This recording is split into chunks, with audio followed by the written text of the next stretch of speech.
सभी को नमस्कार। करियर फर्स्ट चैनल द्वारा यह डिक्टेशन आपको दिया जा रहा है। अच्छा मैटर है, ध्यानपूर्वक लिखें। Ready, start.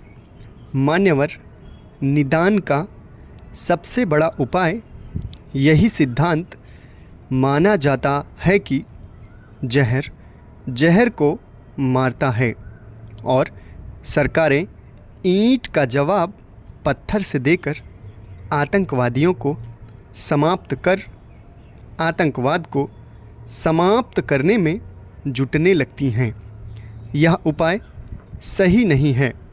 इसका परिणाम है आतंकवाद का स्वरूप बदलता और बढ़ता जा रहा है।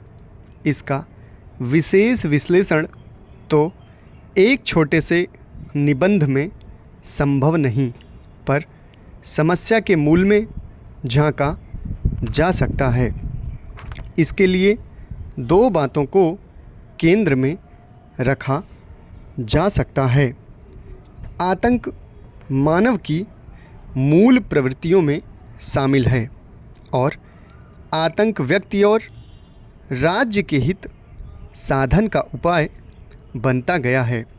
मनुष्य नैसर्गिक रूप से भयभीत होता है या कभी कभी तो भयभीत रहता ही है और दूसरों को भयभीत कर अपना काम निकालना उसकी आदत में शुमार है। इस सारभूत तत्व को ध्यान में रखकर ही आइए आतंकवाद के बदलते और बढ़ते स्वरूप को समझने की कोशिश करें। आतंकवाद एक ऐसा विचार है जो कि समान जनमानस में भय की भावना उत्पन्न करे।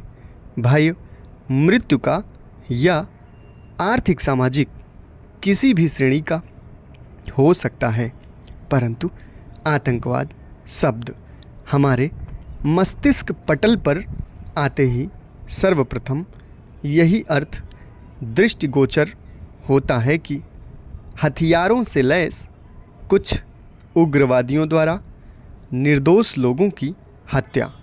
यह इतने भयावह स्वरूप में इस समय दुनिया के सामने उपस्थित है कि दुनिया भर की सरकारें इसके निदान हेतु चिंतित हैं।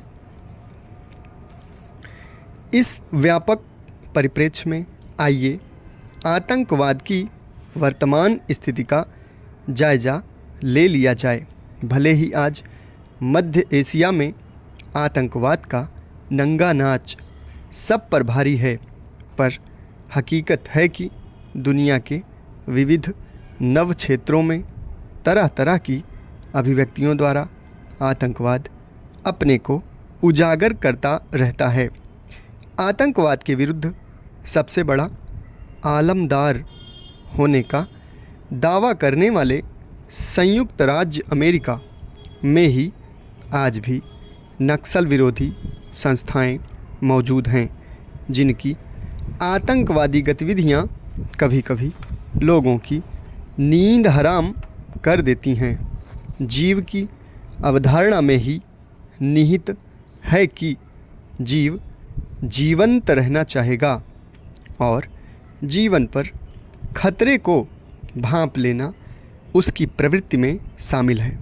खतरे से बचने या निपटने के लिए प्रकृति ही उसे तैयार कर देती है।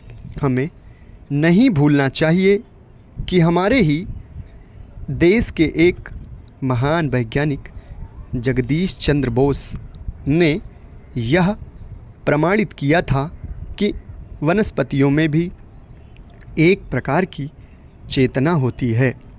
इस चेतना के कारण ही जीव जंतु अपने को बचाते हुए सृष्टि को जारी रख पाए हैं।